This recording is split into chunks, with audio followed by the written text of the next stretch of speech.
How should small e-commerce brands deal with returns? It's a really difficult question. It depends on a few factors like the cost of shipping and the cost of the good. If you're selling $10 items and your return shipping is $6, even if you're making the customer pay it, most of the time the customer is not going to pay it. They're just going to eat the loss. And that's not necessarily a great relationship to have with the customer either.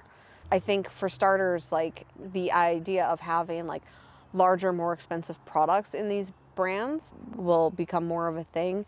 It might also be, you can absolutely do the standard thing, which is to send them a return label or deduct the price of a return label from people's returns. That's probably the most streamlined, most common way to do it right now, like the best practice.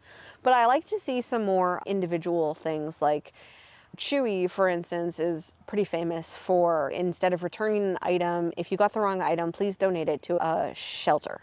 You can think about those sorts of, rather than having the inventory go on the road, especially if it's a cheap item, just be like, you know what? Pay it forward. And that'll pay dividends in brand loyalty in a way that exceeds the actual dollars and cents spent.